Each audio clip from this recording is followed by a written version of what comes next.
안녕하세요. 저는 30대 중반의 돌싱녀입니다. 결혼을 일찍 해서 이제 10살 된 딸아이를 혼자 키우고 있어요. 이렇게 얘기하면 주변 사람들이 저를 안쓰럽게 보기도 하죠.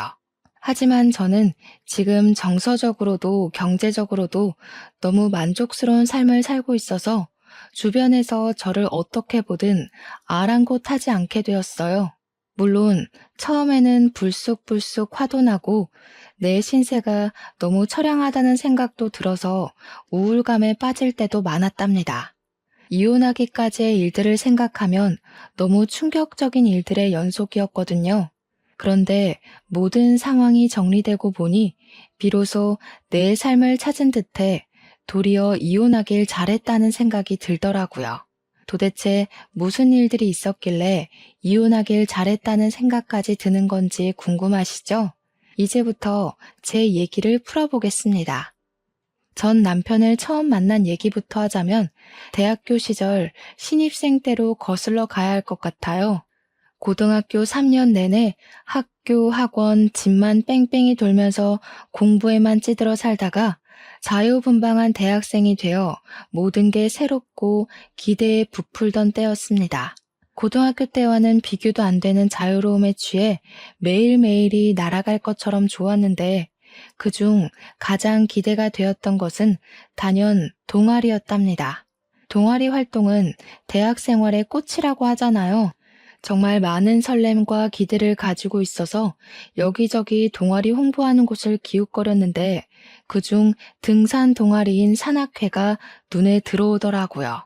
저는 본래 에너지가 넘치고 움직임이 많은 활동들을 좋아하는 편이어서 이왕이면 정적인 분위기보다 동적인 분위기의 동아리를 선택하고 싶었거든요. 그런데 산악회라니 어렸을 때 잠깐 경험해봤던 클라이밍 생각도 나서 망설임 없이 바로 가입했답니다. 산악회에 가입하고 보니 여자 학우들의 비중이 현저히 낮은 데다 여자 신입생 등록은 저뿐인 게 아니겠어요? 저야 뭐 성격 자체도 활동적인 데다 중성적인 이미지도 강해서 남자 선배들이 전혀 어려워하지 않았고 선배들도 여자 신입생이 한 명이라 이런저런 것들을 많이 챙겨주고 도와주시더라고요. 그렇게 시작된 동아리 활동은 정말 대학 생활의 꽃이 맞더라고요. 산악회는 모임도 활동도 많은 동아리였어요. 시기별로 등산 일정이 정해졌고 준비를 핑계 삼아 매일같이 동아리방에 모여서 놀다가 술자리로 이어지는 날이 다반사였답니다. 그렇게 매일같이 마주치다 보니 선배들과 격이 없이 편하게 웃고 얘기할 수 있는 정도로 가까워졌어요. 그중에 집이 같은 방향이라는 이유로 술자리가 파하면 매일같이 저를 바래다주는 선배가 있었는데요. 이름은 정민우였고 군대 다녀오고 2학년으로 복학한 선배였어요. 처음에는 방향이 같다는 이유로만 바래다주나 보다 생각했는데 모임이 아닌 날도 저를 바래다준다고 기다리는 모습을 몇 번 보고 나니 나를 좋아하는 건가 생각했죠. 역시나 어느 날 집에 바래다주면서 사귀자고 고백을 하더라고요. 저도 민우 선배가 좋아지고 있을 때여서 우리는 자연스럽게 연인 사이로 발전했답니다. 그렇게 대학 생활 내내 민우 선배와 매일같이 얼굴을 보면서 연인 사이로 지냈어요. 어느 연인들처럼 중간중간 싸우면서 헤어지는 시기도 있었지만 곧 허전함을 견디지 못해 다시 만나기를 반복했었네요. 성격적인 부분들은 꽤 잘 맞았던 것 같은데 관심사는 달랐어요. 민우 선배는 성적이나 스펙보다는 남자는 인맥이라며 대외적인 만남이나 모임 등을 신경 쓰는 편이었어요. 반면에 저는 일하는 여성을 동경하며 커리어 우먼으로서의 꿈을 갖고 있었어요. 그래서 학교 생활 내내 학업 성적과 스펙 쌓기를 중요하게 생각했었답니다. 어느덧 3년이 지나고 선배가 먼저 졸업하면서 바로 취업을 했어요. 작은 회사라고 싫어하는 사람도 있었지만 일이 힘들지 않아서 잘 다니더라고요. 다음 해에는 저도 졸업하면서 바로 취업을 했는데 성적도 좋았고 그동안 쌓아온 스펙이 있어서 누구나 알만한 이름 있는 중견기업에 무난히 취직할 수 있었답니다. 회사 최종 면접 합격 문자를 받고 너무 기뻐서 선배에게 가장 먼저 연락했는데 선배는 떨떠름한 표정으로 너는 취업도 유난스럽게 한다 그러는 거예요. 그러면서 적당한 데 들어가지 그런 이름 있는 기업은 사람을 갖고 논다나 어쨌다나 하면서 말도 안 되는 얘기로 투덜거리는데 선배가 회사에서 안 좋은 일이 있었나 보다 하고 가볍게 생각했었네요. 회사 생활은 너무너무 바빴어요. 그래도 좀 적응이 되고 업무가 익숙해지면서 입사 1년 차가 되었을 때는 회사 생활에 재미가 붙더라고요. 물론 민우 선배와도 만남을 유지하고 있었습니다. 학교 다닐 때만큼은 아니지만 오랜 기간 만나면서 서로에게 너무 익숙해져 있었던 탓에 헤어질 생각도 못하고 그냥 편하게 만났던 것 같아요. 그런데 어느 날부터인가 이상하다 싶을 정도로 피곤하고 졸음이 쏟아지더니 속이 안 좋아서 식사를 거르게 되는 날이 점점 잦아졌어요. 그리고 본래 월경 주기가 일정하지 않아서 혹시나 했는데 임신 테스트기를 해보니 역시나 임신이었답니다. 이대로 아이를 낳게 되면 출산 휴관이 육아 휴관이 써야 할 테고 그러면 몇 년씩 경력이 단절될 생각을 하니 눈앞이 깜깜해지더라고요. 잠시 망설임도 있었지만 바로 민우 선배를 만나서 임신 사실을 알리고 낳고 싶지 않다고 말했습니다. 그런데 선배는 임신이라는 말을 듣자마자 당장 결혼하자고 하더라고요. 너 너무 이기적이라 생각 안 해? 같이 가진 아기를 겨우 네 커리어 때문에 낳지 않겠다는 게 이기적이지 않아? 겨우 회사라니? 내가 회사 일을 얼마나 좋아하는지 알면서 회사 적응한 지도 얼마 안 됐단 말이야. 이대로 결혼해서 아이까지 낳으면 지금까지 내가 일한 건 다 소용이 없게 되잖아. 그리고 돈은? 선배 혼자 번 돈으로 새 식구 생활비가 될 것 같아? 넌 날 뭐로 보는 거야? 내가 어떻게든 돈 많이 벌어오면 되잖아. 넌 애기 낳고 키우다가 천천히 다시 일하면 되지. 그때가 제 나이 25살이었어요.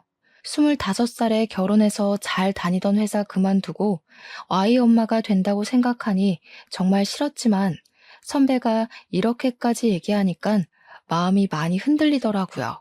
오래 만난 사이라 애정이 식었을 법도 한데 이렇게 결혼하자고 하는 걸 보니 여전히 나를 많이 사랑하는가 보다는 생각이 들어서 저도 결국 결혼을 결심하게 되었습니다. 시댁과는 선배와 연애할 때부터 자주 들락날락하면서 편하게 지냈던 터라 신혼집은 시댁과 5분 거리로 시부모님이 구해주셨어요. 시모는 그저 아들 하시는 보통의 아들 엄마이셨고 시부는 선배를 좀 못마땅해 하셨어요. 선배가 회사 그만두고 사업하고 싶다는 말을 입에 달고 살았는데 정말 사업한다고 할까봐 걱정이라고 하시면서요.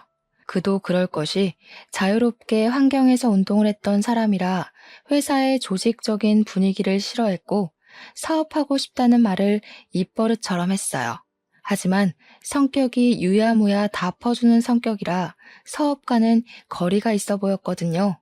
남편은 집에서는 가정적인 모습이었지만 결혼 전과 다름없이 무슨 모임이다, 누가 불렀다 하면서 술에 취해 밤늦게 들어오는 일이 허다했습니다. 워낙 사람들과 모임을 좋아하는 사람인 걸 알기 때문에 이해하려고 애썼지만 제가 몸이 안 좋다고 해도 술에 취해 늦게 들어올 때는 정말 화가 났어요. 그래도 아이 낳으면 달라지겠거니 하고 믿고 두었는데 어느 날은 집에 들어오자마자 회사를 그만두고 헬스장을 인수받아서 자기가 운영해 볼 거라는 폭탄 선언을 던지더라고요. 한참 윗기수인 산악회 선배가 본인이 하던 헬스장을 헐값에 넘길 테니 네가 인수해서 운영해 보는 건 어떻냐고 했다는 거예요. 아무리 헐값이라도 당장 모아둔 돈이 없으니 대출을 받아야 하는데 매달 대출금은 어떻게 갚고 이제 곧 아이가 태어나면 나도 회사를 쉬어야 하는데 생활비는 또 어떻게 하겠다는 건지 생각해 봤냐며 말렸어요. 그 선배도 장사가 잘 안 되니까 헐값에 인수하려고 던지는 거지. 그 사람도 장사가 잘 되면 헐값에 던지겠냐? 당신은 이제 한 가정의 가장이야. 제발 생각 좀 하고 살아. 어쩌려고 그래? 매달 회사 월급만큼 꾸준히 벌어다 줄 수 있냐고. 뭐라는 거야? 네가 생각하는 그런 거 아니고 내 생각해서 특별히 나한테 던지는 거야. 회원 수도 꽤 있고 수완도 괜찮다고 했어. 그리고 망해서 파는 게 아니라 그 선배 와이프랑 해외에서 살기로 했단다. 장사 잘 돼서 돈 모아가는 거거든. 내가 생활비는 못해도 100만 원씩은 줄게. 서방님 앞길 막지 말고 바가지 좀 작작 끌거라. 남자가 사업하는데 옆엔 내가 웬 큰 소리야? 정말 어이가 없었습니다. 곧 애도 낳는데 새 식구 생활비로 100만 원이라니. 이 사람이 과연 생각이 있는 건가 의심스러울 정도였습니다. 사야 할 아기용품이 산더미고 돈 나갈 구멍도 앞으로 더 있을 텐데 남편은 지금이 아니면 자기한테 이런 기회는 다시 없을 거라고 꿈까지 들먹이더라고요. 나 원래 헬스장 사장님 되는 게 원래 꿈이었어. 너는 돈 때문에 네 남편 꿈을 꺾고 싶니? 돈은 있다가도 없고 없다가도 있는 건데 그렇게 돈 해야겠어? 이 여편 내가 돈에 정신이 나갔구먼. 뭐? 돈에 정신이 나가? 당신이야말로 이제 곧 아기가 태어나는데 꿈 타령이나 하고 싶어? 나는 뭐 꿈이 없어서 이러고 있니? 나도 회사에서 인정받고 승승장구하면서 팀 리더 되는 게 꿈이었다고. 당신이 아기 낳자며 돈 걱정하지 말래서 결혼한 거잖아. 그렇게 왕창 싸우고 너무 어이가 없어서 며칠 동안 남편이랑 말을 끊고 지냈답니다. 그랬더니 기어이 자기 뜻대로 회사에 사표 내고 대출받아서 헬스장을 인수해버렸더라고요.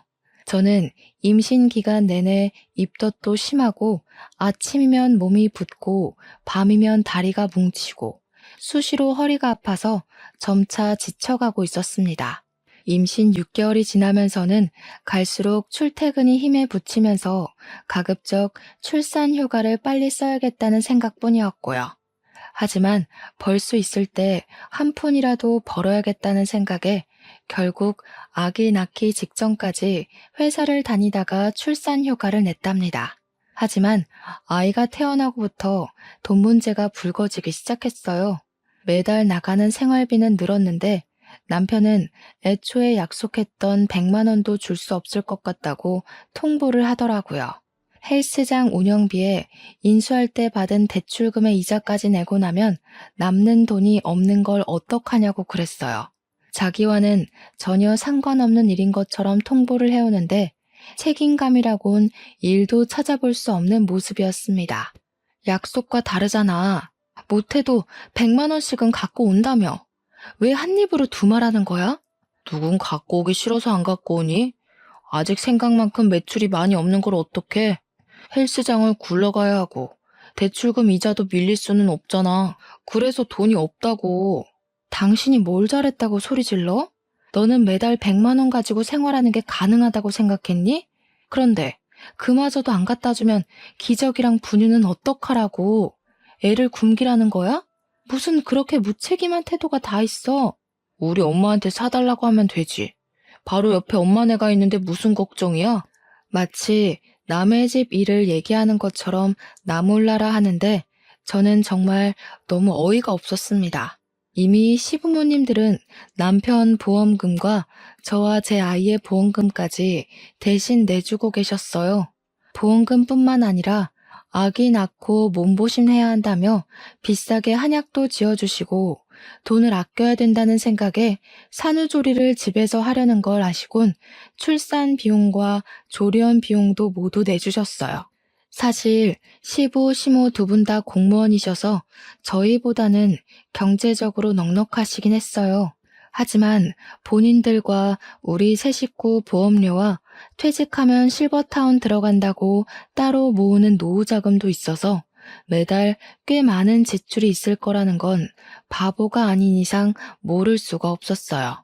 그런데 아이 기저귀와 분유값까지 도움을 받아야 한다니 덜컥 아이를 가져서 결혼해놓곤 매번 시부모님 도움을 받는 것에 자존심도 상하고 불편한 마음이 들더라고요.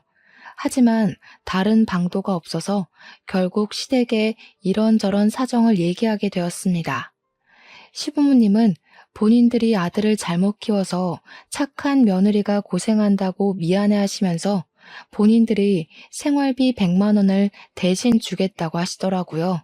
남편은 생활비로 겨우 50만 원을 가져올까 말까인데 시부모님이 100만 원씩 주신다고 하니까 남편한테는 실망스러운 마음뿐이었습니다.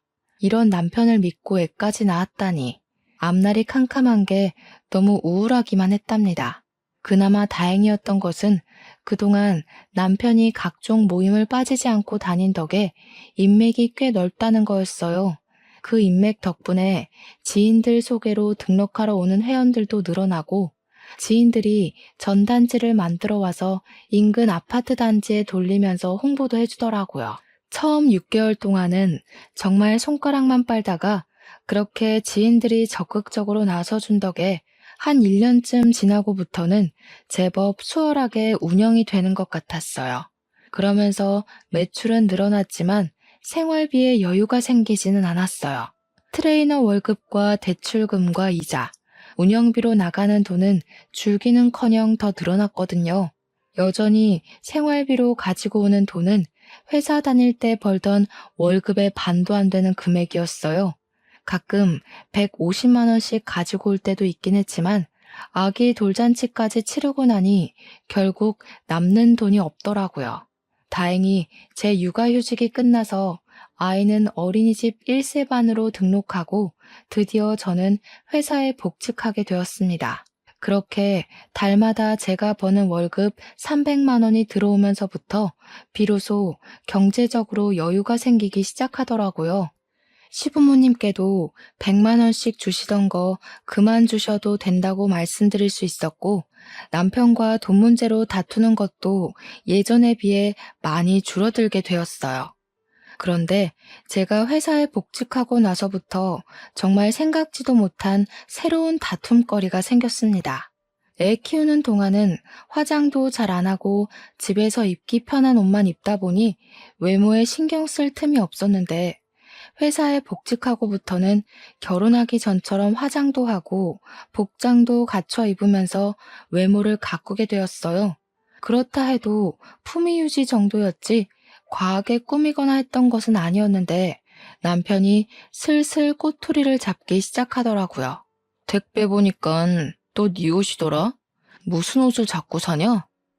받쳐 입을 흰 셔츠가 마땅한 게 없어서 비싼 거 산 것도 아닌데 뭘 그래. 그냥 아무 티나 입고 다니면 되지. 꼭 흰 셔츠가 있어야 돼? 왜?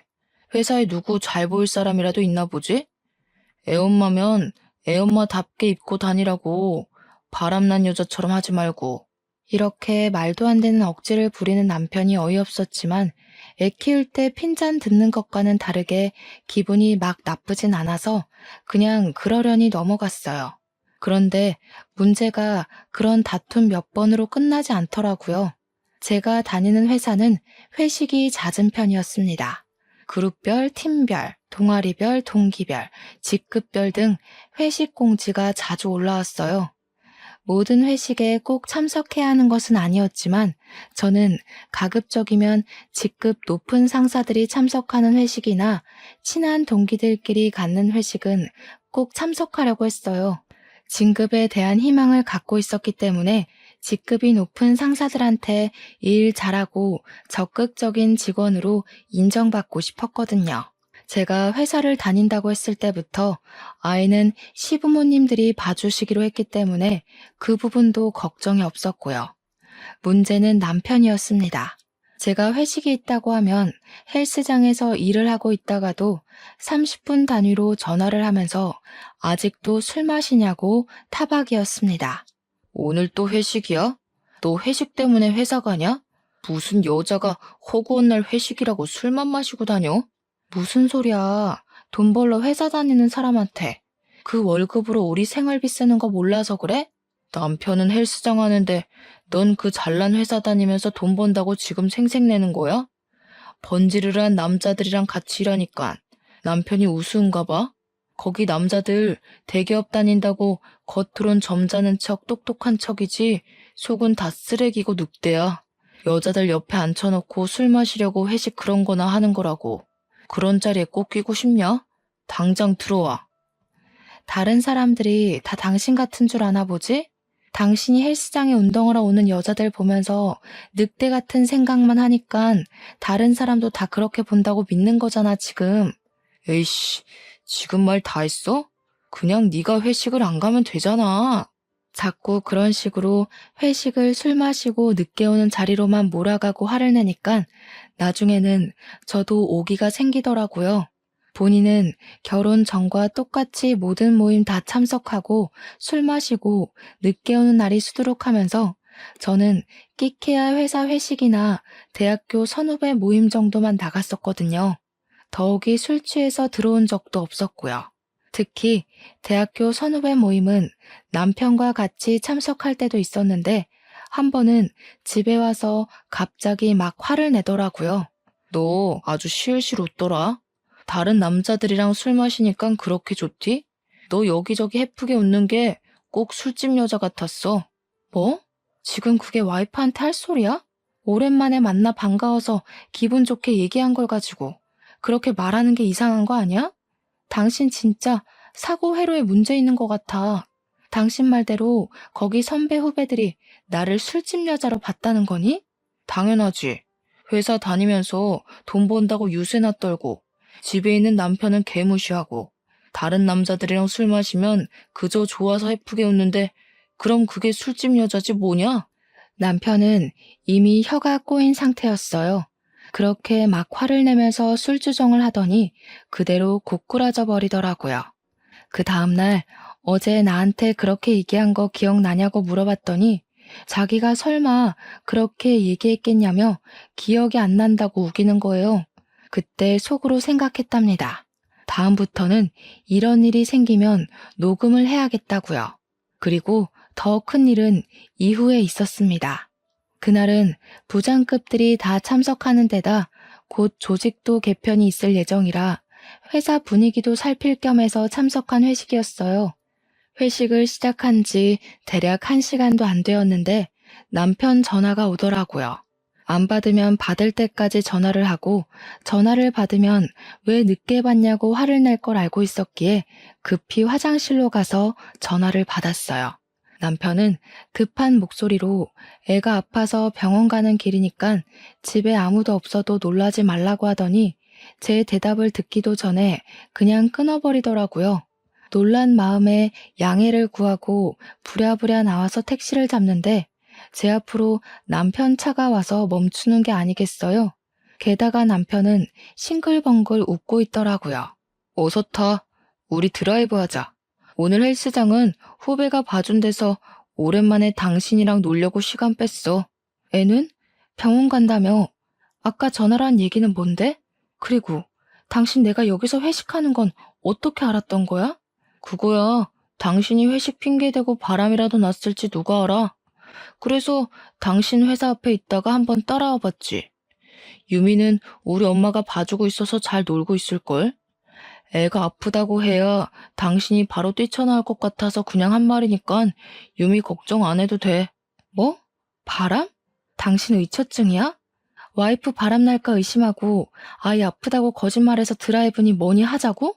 당신 그러고도 웃음이 나와? 진짜 제정신 아닌 거 아니야? 오늘 회식이 얼마나 중요한데. 뭘 그렇게까지 화를 내. 애 괜찮으면 됐지. 그렇다고 네가 나한테 거짓말해서 걸릴 일이 있었던 것도 아니고 너는 기껏 여기까지 온 남편한테 그렇게 화를 내야 해? 그래, 알았어. 내가 미안해. 이제 다시는 의심 안 하고 무조건 믿을게. 화 풀어, 응? 그렇게 다시는 의심하지 않기로 약속을 받아내고 일단락 짓기는 했어요. 이후에도 남편은 대놓고 의심은 못하면서도 제가 조금만 늦는다고 하면 계속 확인 전화를 해대며 의심의 눈초리를 풀지 않았어요. 하지만 저는 조금도 의심받을 행동을 한 게 없었기 때문에 남편의 의처증을 무시하기로 했답니다. 제가 회사에 다니면서 매달 들어오는 일정 금액의 월급이 생기고 어느덧 남편 헬스장도 자리를 잡으면서 저와 남편은 더는 경제적인 부분을 크게 걱정하지 않게 되었습니다. 어느 날은 남편이 이제 자기도 취미 생활을 했으면 좋겠다고 골프를 시작하겠다고 하더라고요. 그동안 저는 남편이 헬스장을 운영하는데도 불구하고 회사 다니랴 집안일 하랴 아이 보랴 존체 운동할 시간을 낼 수 없어서 헬스장 근처에도 못 가고 있는데 남편이 취미 생활로 골프를 시작하겠다니 기가 막히더라고요. 당신 취미가 운동이라며 매일 헬스장에서 운동하는데 또 무슨 골프를 친다는 거야? 그게 무슨 취미로 하는 거냐? 헬스장에서 운동하는 건 일 때문에 하는 거지. 그리고 나도 이제 좀 다른 운동이 하고 싶어. 나도 운동하고 싶은데 육아랑 집안일 때문에 시간이 없어서 엄두도 못 내고 있다고. 그런데 당신은 그 좋아하는 운동을 매일 하면서 이젠 골프까지 치러 다닌다고? 당신 나한테 헬스장 와서 운동하라고 한 번이라도 얘기한 적 있어? 너 운동하는 거 싫어하지 않았어? 그리고 집에 있으면 매일 쉬고 싶어 했잖아. 다 너 생각해서 운동하라고 얘기 안 한 건데 그걸 모르냐? 나도 산악회였어. 운동하고 움직이는 거 좋아하는데 매일 회사 일에 집안일이 힘들어서 그런 거잖아. 그런데 집안일 도와줄 생각은커녕 골프 치러 다닐 생각을 하니? 다닐 거면 나도 같이 다녀. 같이 다니면 유미는? 너는 주말에도 시댁에 애 맡기고 놀러 다닐 생각하고 있는 거야? 나야 좋게 말해서 취미니 단골 회원들이 봤다 하면 골프 얘기를 하길래 회원들 관리 차원에서 배우는 거라고. 그렇잖아도 온갖 모임이니 약속이니 바깥 일정이 많던 사람이었는데 이제는 골프를 핑계로 쉬는 날도 없이 매일 나가더니 언제부터는 주말마다 1박 2일로 골프 여행을 간다는 거예요. 단골 회원들이 주말마다 리조트로 골프 치러 가자고 했다길래 그럼 나도 애 데리고 따라가서 좀 쉬고 오면 좋겠다고 했죠. 그런데 남편은 펄쩍 뛰면서 비즈니스로 가는 건데 너는 그런 자리에 애 데리고 껴야겠냐고 남편 일망치는 여자라고 하더라고요. 헬스장 운영하면서 단골 회원들과 친분을 쌓는 것도 필요한 일인 것 같아서 결국 이해하고 갔다 오라고 했습니다. 그렇게 살림과 육아는 평일 주말 가릴 것 없이 온전히 제 몫이 되어버렸어요. 더욱이 주말은 남편의 외박으로 정말 철저하게 독박 육아 신세가 되었답니다.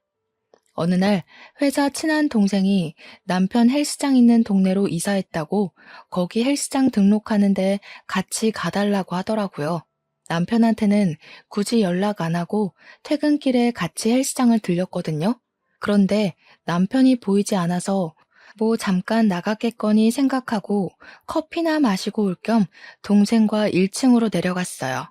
1층에 바로 주차장이 있어서 주차된 차들 사이를 가로질러 지나가는데 남편 차가 눈에 보이더라고요. 차 안이 잘 보이는 상태는 아니었는데 여자 육감이란 게 뭔지 저도 모르게 남편 차 쪽으로 다가갔어요. 그런데 남편이 차 안에서 어떤 여자와 입을 맞추고 있는 게 아니겠어요? 얼마나 열정적으로 하고 있는지 제가 차 안을 들여다보는 줄도 모르더라고요. 너무 놀라서 다른 차 사이로 몸을 숨겼는데 마침 어린 여자애와 남편이 차에서 내리더라고요. 어린 여자애는 헬스장 직원 복장을 하고 있었는데 보아하니 카운터 알바인 것 같았어요. 우습게도 주변 시선을 의식해서인지 둘은 가볍게 눈빛을 주고받고는 각자 떨어져서 건물 안으로 사라지더라고요. 옆에 있던 친한 동생도 내가 당황하는 걸 보더니 바로 눈치채고 배고픈데 밥이나 먹자고 해서 그날은 헬스장에 다시 올라가지 않았어요. 분명 저 어린 아르바이트생과 바람이 났는데 증거도 없이 무작정 실토하라고 할 수는 없어서 요리조리 고민하고 알아보다가 소형 녹음기를 설치하기로 했습니다. 조수석 쪽에 눈치채지 못하도록 소형 녹음기를 두었다가 3일 뒤쯤 들어보았는데 역시나 그 어린 아르바이트생과 오빠 자기야 하면서 얘기하는데 누가 들어도 연인들의 대화가 들렸어요. 앳돼 보여서 어린 줄만 알았는데 대화를 들어보니 그 여자애도 남편이 있더라고요. 유부남 유부녀끼리 그것도 나이 차이가 10살은 넘게 나면서 오빠 자기야 하는 걸 들으니 피가 거꾸로 솟는다는 게 이런 거구나 싶더라고요. 남편과 상간녀는 이번 주말에는 어디 펜션 예약했는데 거기 뷰가 어땠고 음식은 어땠고 하면서 떠드는데 말을 종합해보니 그동안 단골 회원들과 골프 여행을 갔던 게 아니라 이 어린 알바년과 밀월 여행을 갔던 거였어요. 저는 그것도 모르고 집안일에 육아까지 혼자 다 하고 주말 돼서 독박 육아했던 걸 생각하니 배신감에 눈물이 쏟아지더라고요.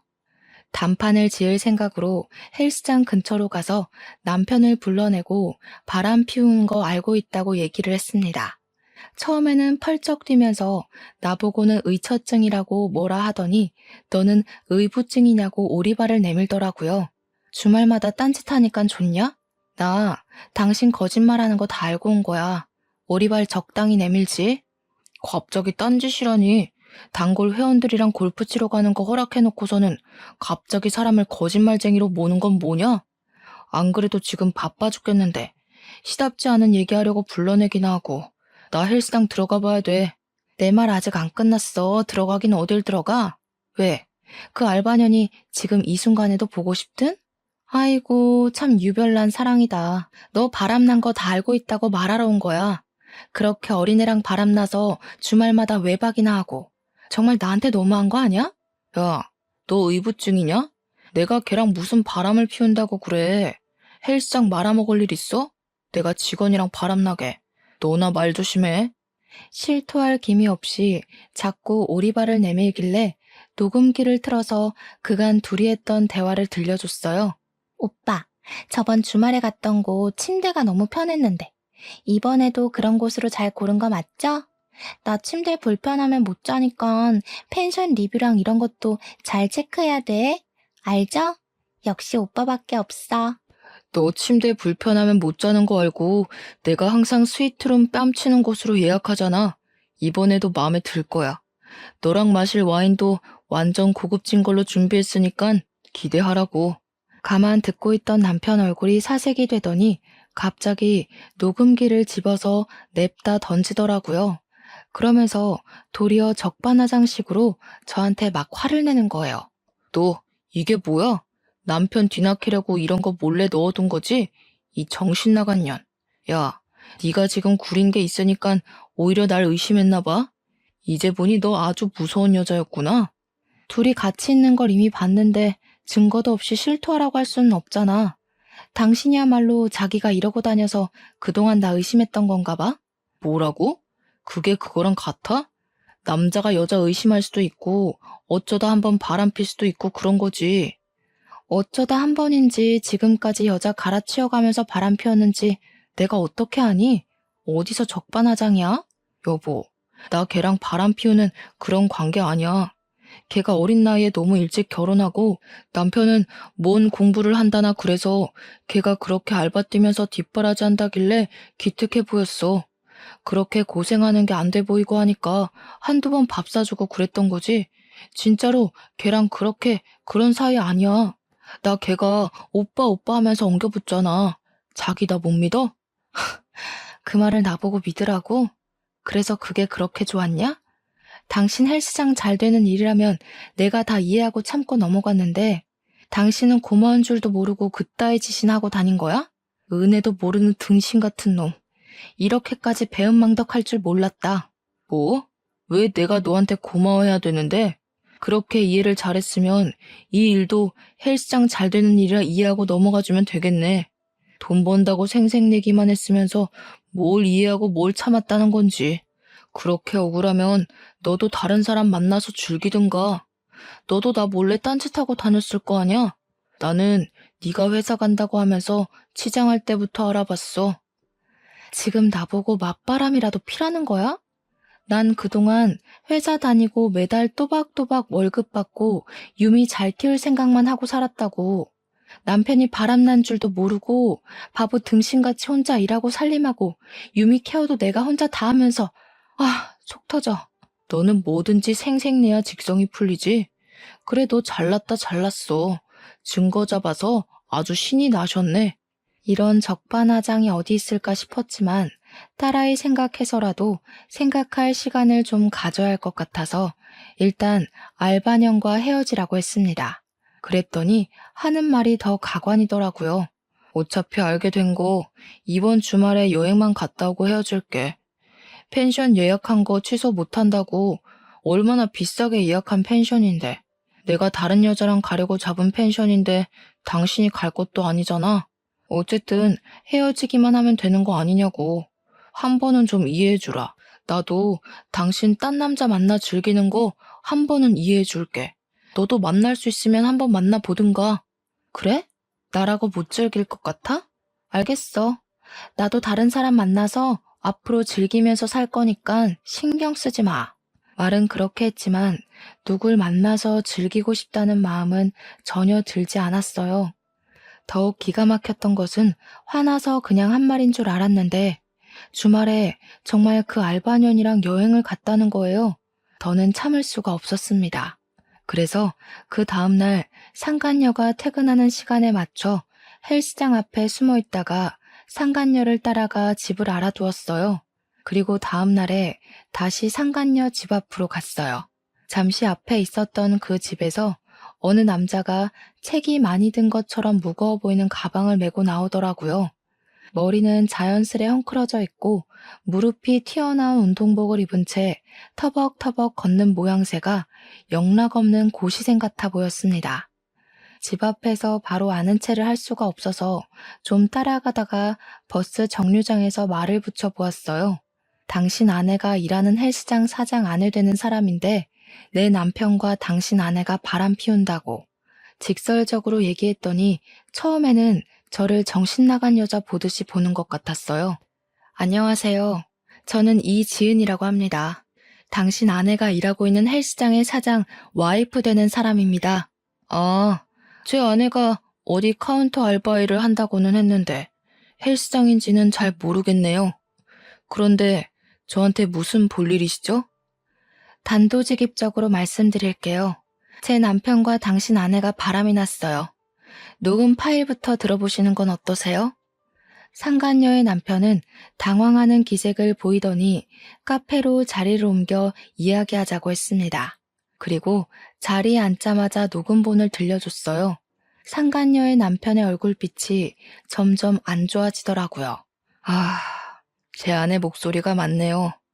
이 여자 전에도 바람 피운 걸 저한테 걸려서 제가 눈 딱 감고 용서해 준 적이 있었어요.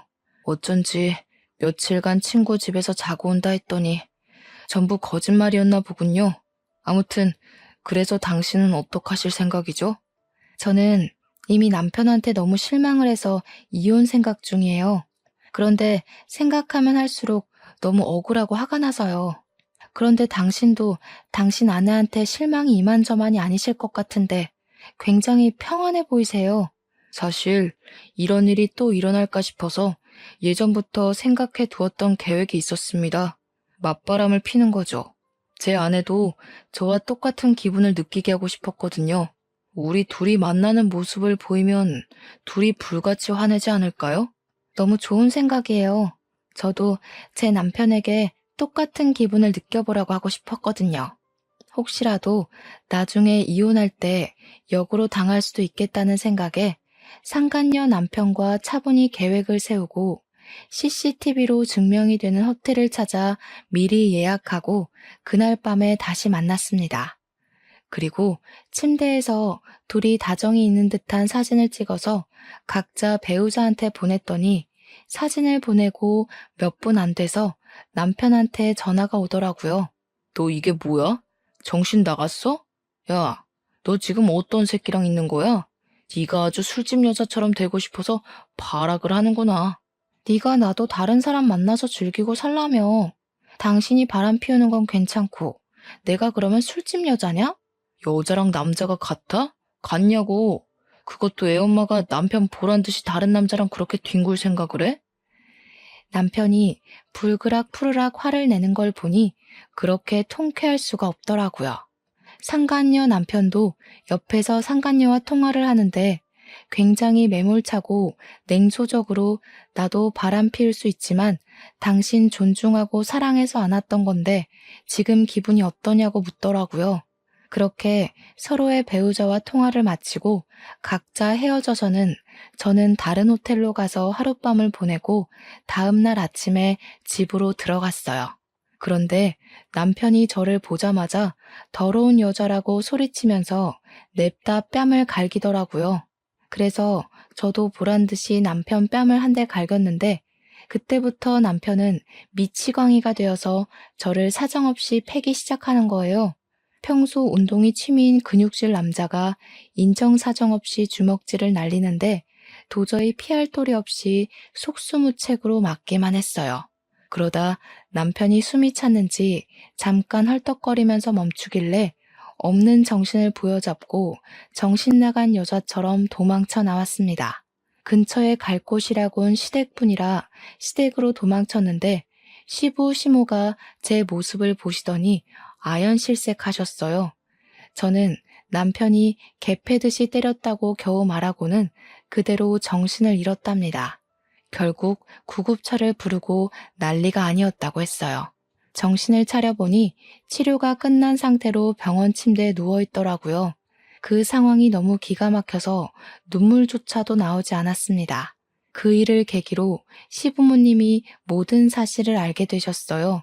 제가 폭행당한 모습을 보신 시부모님은 차마 이혼을 말리지도 못하고 그저 우리가 아들을 잘못 키워서 미안하다고만 하셨어요. 회사에는 2주가량의 병가를 냈고 친정 부모님께는 폭행 사실을 빼놓고 남편이 바람피워서 이혼하게 됐다 전화로 말씀드렸는데 친정엄마가 집으로 오겠다는 거예요. 아직 여기저기 멍투성이에 상처도 다 아물지 않았는데 이런 모습을 보고 기겁하실 엄마를 생각하니 그제야 눈물이 나오더라고요. 오신다는 걸 굳고 말리고 바로 일사천리로 이혼 절차를 진행했습니다. 모든 유책 사유가 남편한테 있었기 때문에 위자료의 양육권과 양육비까지 넉넉하게 받아서 이혼 서류에 도장을 찍을 수 있었어요. 그렇게 이혼 절차가 마무리되었지만 그날 폭력당한 기억이 쉽게 잊히지는 않았습니다. 억울하고 분한 마음에 불면증도 생기고 모든 생활이 엉망이 되면서 이대로는 안 되겠다 싶은 생각이 들더라고요. 그래서 두어 달 뒤 사람들이 가장 많이 운동하는 피크타임의 헬스장을 찾아갔습니다. 전 남편이 운동하는 사람들을 봐주다가 저를 보고는 눈이 휘둥그레져서 다가오려고 하더라고요. 저는 곧장 머리를 감싸쥐고 주저앉은 채 벌벌 떨면서 큰 소리로 울기 시작했습니다. 때리지 마세요. 때리지 마세요. 제발 때리지 마세요. 당신이 바람 피워서 그래서 그런 거였다고요. 야, 너 지금 여기서 뭐 하는 거야? 다 끝난 일 가지고 여기서 왜 이러는 건데? 여기 헬스장이라고, 내가 일하는 헬스장. 때리지 마세요. 때리지 마세요. 밤마다 당신이 꿈에 나와서 그날처럼 나를 때리고 짓밟고 있어요. 매일 밤마다 그날의 악몽을 꾼다고요. 제발 때리지 마세요. 제가 이렇게 빌게요. 제발요. 전 남편은 어쩔 줄 몰라 하며 말리기 위해 서둘러 다가오는데 옆에서 운동하다가 이 상황을 그대로 보고 있던 건장한 남자 두어 명이 남편 앞을 막아서더라고요. 그리고 위협적인 자세를 취하며 저를 때리지 못하게 막아주었습니다. 아니, 오해예요, 오해. 지금 저 여자가 쇼하는 거라고요. 나 물 먹이려고 쇼하는 거잖아요, 지금. 제발 때리지만 마세요. 제가 하란 대로 다 할게요. 당신이 때리고 나면 숨쉬기가 힘들어요. 이렇게 부탁해요. 다른 운동하던 사람들도 웬 여자가 갑자기 때리지 말라면서 큰 소리로 울고 불고 애원하니까 무슨 일인가 싶어 관심을 보이다가 상황 파악이 되면서부터는 전 남편을 향해 욕을 하더라고요. 그렇게 헬스장 회원들에게 전 남편은 아내에게 폭력을 행사한 파렴치한이 되어버렸어요. 거기다 전에 헬스장 운영했던 선배가 학교 동문회에도 전 남편 얘기를 한 모양이더라고요. 아는 선배와 후배들한테서 괜찮냐고 묻는 안부 연락이 몇 차례 와서 알게 되었네요. 헬스장은 바람 피운 폭력 남편이 사장이라는 소문이 퍼지면서 있던 회원들도 다 떨어져 나가고 결국 빚만 떠안고 문을 닫았다고 들었어요. 학교 선후배 사이에서도 남편은 상종 못할 인간으로 낙인이 찍혀서 그 많던 인맥이 다 끊어져 버렸다고 해요. 이혼 소송이 마무리되고 헬스장을 찾아가 그렇게 한바탕 울고 났더니 억울하고 분한 마음이 조금은 풀리더라고요. 그러다 문득 상간녀 남편도 이혼하고 잘 정리되었는지 궁금해져서 오랜만에 상간녀 남편을 만났어요. 제가 폭력 당한 얘기를 듣고는 본인이 그런 제안을 해서 그렇게 되신 것 같다고 죄송하다고 하더라고요. 저는 남편 본색을 알게 되어서 이렇게 이혼도 하고 이제 그런 사람과 얽힐 일 없게 되었으니 오히려 잘 된 것 같다고 얘기했습니다. 상간녀 남편은 여자가 이혼만은 하지 말아달라고 싹싹 비는 통에 아직 이혼 소송 중이라고 하더라고요. 그 사람이 돈으로 꼬셨다고. 돈 많은 사람이 꼬시는데 한 번 넘어간 걸로 내가 뭘 그렇게 잘못했냐고. 네가 돈이 많았으면 내가 넘어갔겠냐고. 그러면서 이혼만은 절대 못한다고 우기잖아요. 저를 좋아해서 그런 거면 안쓰럽기라도 하지. 정말 좋아했던 게 아니라는 건가요? 바람 피운 걸로 봐서는 좋아했다고 하기도 염치 없겠지만요. 제가 사법고시 패스해서 검사 마누라로 살아보는 게 그 사람 소원이었는데 사실 이 일 터지기 전에 사법고시 1차 붙고 2차 준비 중이었거든요. 고지에 다다른 거였는데 그새를 못 참고 바람을 저지른 거죠. 지금은 3차까지 다 붙고 첫 발령을 기다리는 중이에요. 이번에도 제가 못나서 바람 피운 거라 고집 부리더니 그동안 자기가 내조 잘해서 제가 합격한 거라고 큰소리 치더라고요. 그때 정말 오만정이 다 떨어졌습니다. 어머, 그래도 정말 잘 되셨네요. 축하드려요. 앞으로 승승장구하실 일만 남으셨네요. 축하해 주셔서 감사합니다. 혹시 전 남편 소식은 들으셨나요? 전 남편분이 저희 집을 몇 번 찾아와서 집사람한테 매달렸던 모양인데 아내가 스토커로 신고했더라고요. 그날 경찰 출동하고 아유 난리가 아니었답니다. 이번 폭행 사건이 소문나서 헬스장 망하고 문 닫았다고는 들었는데 그런 일이 있었군요. 결국 이혼당하고 상간녀한테 차이고 스토커로 신고까지 당하다니. 역시 다른 사람 고통 준 만큼 자기도 벌을 받네요. 저희가 비록 이런 일들을 겪었지만 앞으로는 잘 될 거라고 생각해요. 저도 곧 회사에서 진급할 것 같거든요. 정말 잘 됐네요. 진급하신다니 축하드려요. 지은 씨도 앞으로 더 잘 되실 겁니다. 우리는 그렇게 이야기를 나누고 앞으로 더 잘 될 거라고 격려해주면서 헤어졌답니다. 어느 날 전 시모에게서 연락이 왔어요. 딱 한 번만 만나달라고 하시는데 거절할 수가 없겠는 거예요. 그래도 전 시부모님들은 저에게 참 잘해주셨고 이혼할 때도 저한테 많이 미안해 하셨거든요. 너는 아주 얼굴이 확 폈구나. 민우는 요즘 고시원에서 지내는데 너는 혼자 편히 지내서 좋으냐? 그렇게 우리 아들 인생 골로 보내버리니까 좋아? 어쩜 이렇게 매몰찰 수가 있냐? 남자가 한번 바람 피운 걸로 이사다를 만들어놔? 내 아들만 이게 무슨 고생이니?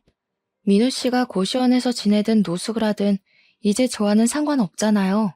그리고 이런 사다를 만든 건 제가 아니라 민우 씨예요. 네 말 무슨 말인지 안다 알아. 그래도 유미 아빠고 10년을 같이 살았던 사람이잖니? 자기도 반성 많이 했을 거다. 내가 단단히 일러두기도 했고 민우 걔가 내 말을 얼마나 잘 듣는데 이제 다시는 지나가는 여자도 쳐다보지 않겠다더라. 너한테 그런 건 너무 화나서 자기도 모르게 그랬다고. 앞으로 이제는 다시는 안 그런다고 내 각오를 단단히 받아왔으니 이제 좀 마음 풀고 민우 좀 한번 만나봐라. 너랑 이혼하고 완전 페인처럼 살고 있어. 아가. 네? 제가 민우 씨를 왜 만나야 하죠? 설마 민우 씨랑 다시 합치라는 얘기신가요? 제가 어떻게 맞았는지 다 보셨잖아요. 그래놓고 뻔뻔하게 찾아와서 다시 만나라고요? 그리고 제가 왜 아가예요? 저 이혼했어요. 그거야 이제 지나간 일이잖니. 네가 민호와 다시 합친다고 하면 네 시아버지도 마음 풀고 다시 받아줄 거다. 그동안 같이 산 세월이 있는데 그만한 일로 애 이만큼 힘들었으면 됐지. 그리고 네가 싫다고 유미 아빠 없이 키울 거니? 애 엄마가 돼서 자식 생각도 해야지. 유미 생각해서라도 합치는 게 맞는다고 본다 난. 얼른 민우랑 재혼해라. 어머님, 그만한 일이라뇨? 그리고 그런 아빠는 차라리 없는 게 나아요. 다시는 저 찾아올 생각하지도 마세요. 민우 씨나 당신이나 정말 상종을 못할 인간들이었어. 그리고 이제 저한테 당신은 그냥 아줌마예요. 그렇게 자리를 박차고 나오는데 이런 사람인 줄을 모르고 10년을 정주고 살았다는 게 억울하면서도 이제 정말 끝이라는 생각에 홀가분하더라고요. 그 이후로 이 이혼하길 정말 잘했다는 생각을 늘 하면서 지낸답니다. 지금은 작은 아파트 하나 얻어서 딸아이와 둘이 오붓하게 살고 있어요. 다니는 회사가 복지 혜택이 좋은 곳인데다 능력을 인정받아 승진도 하고 연봉도 오르면서 경제적으로도 여유가 생기다 보니 혼자 아이를 키우는데도 힘든 상황들은 거의 없답니다. 딸아이도 10살이 넘어서부터는 제법 의젓하게 저를 이해하고 도와주려고 해서 마음의 안정을 찾는데도 큰 의지가 되어 주었고요. 요즘은 회사 일을 마치고 집에 들어가서 딸아이와 도란도란 시간을 보내다 보면 이런 게 행복이구나 싶고 비로소 제 자신을 찾은 듯해서 매일매일이 만족스럽답니다. 아무튼 파란만장했던 저의 이혼 스토리 들어주셔서 감사합니다. 행복한 하루 되세요.